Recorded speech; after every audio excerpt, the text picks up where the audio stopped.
नमस्कार, स्वागत है आपका शिक्षा में शिवांश में। आज हम करेंगे डीएलएड तृतीय सेमेस्टर हिंदी के अति लघु प्रश्न।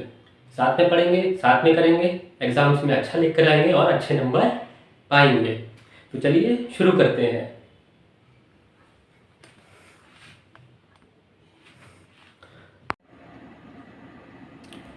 हिंदी शिक्षण डीएलएड तृतीय सेमेस्टर अति लघु प्रश्न।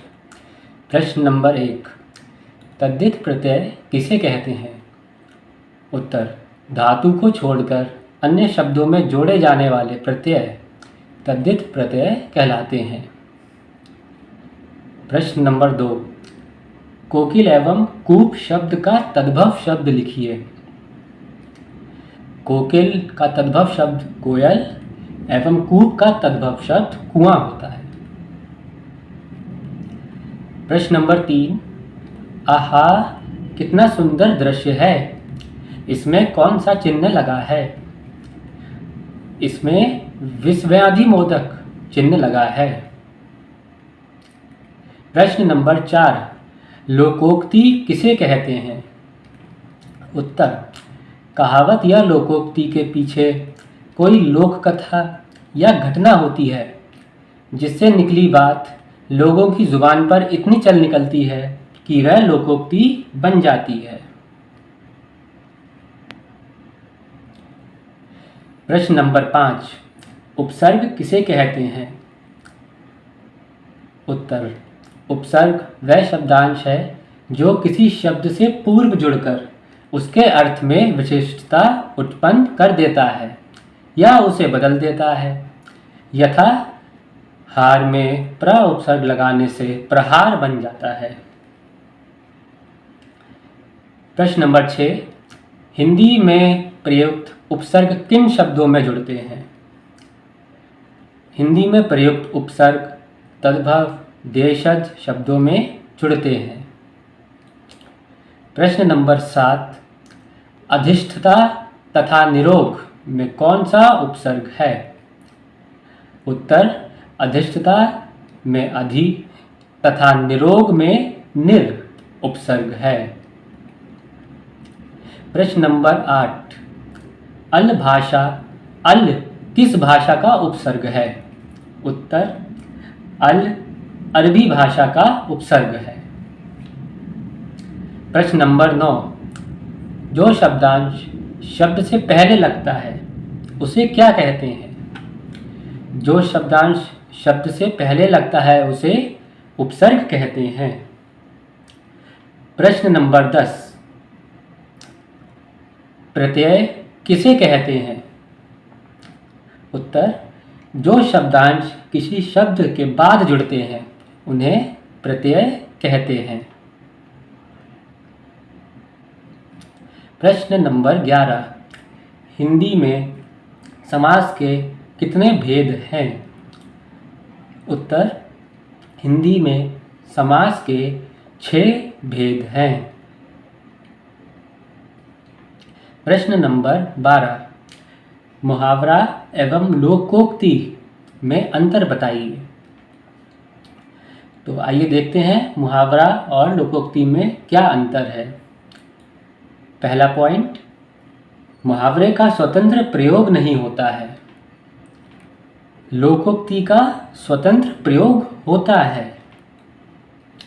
मुहावरा वाक्यांश है, लोकोक्ति वाक्य है। मुहावरे लाक्षणिक अर्थ देने के लिए प्रयुक्त होते हैं। लोकोक्ति का प्रयोग प्रायः अप्रस्तुत व्यंजना के लिए होता है। मुहावरा फल से संबंध नहीं रखता, जबकि लोकोक्ति फल से संबंध रखती है।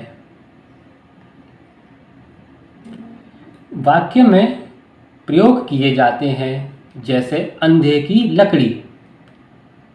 लोकोक्ति अपने में पूर्ण होता है, जैसे मन के हारे हार है, मन के जीते जीत। प्रश्न नंबर 13, सरल वाक्य किसे कहा जाता है?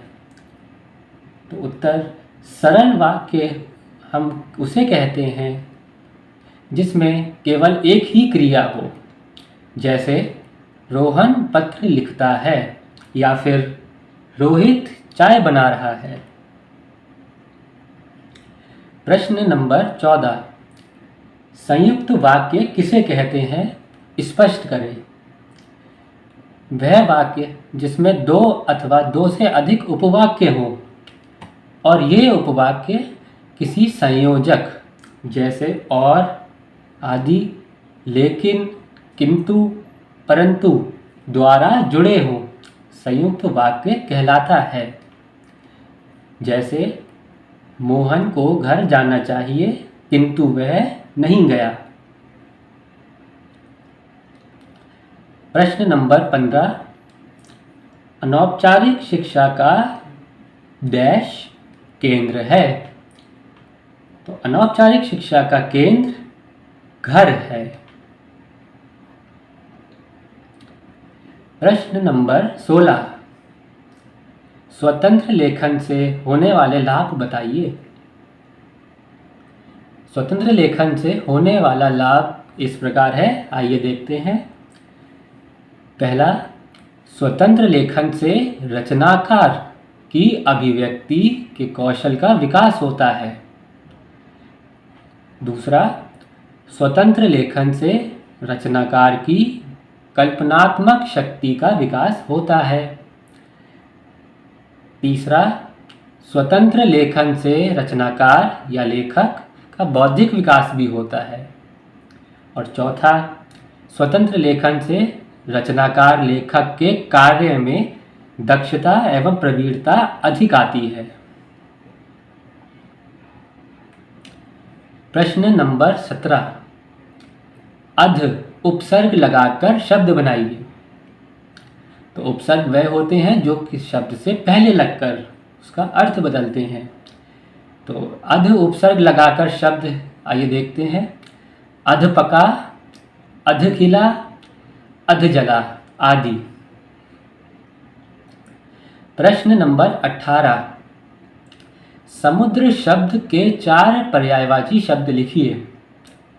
तो समुद्र शब्द के 4 पर्यायवाची शब्द हैं जलधि, सिंधु, सागर, उदधि। प्रश्न नंबर 19, एक दंत एवं नीलकमल में प्रयुक्त समास के नाम बताइए।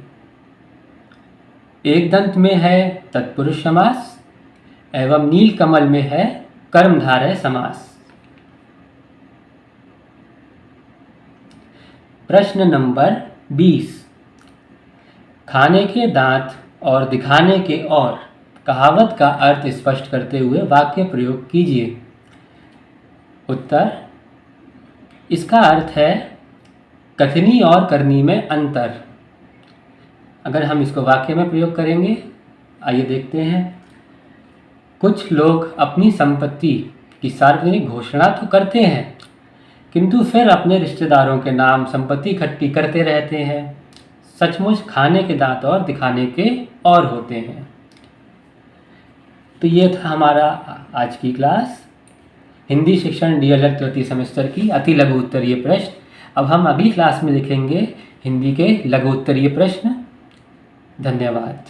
आप लोग लाइक कर दीजिए और सब्सक्राइब करिए ताकि हमारी क्लासेस आप तक पहुंच पाएँ। धन्यवाद।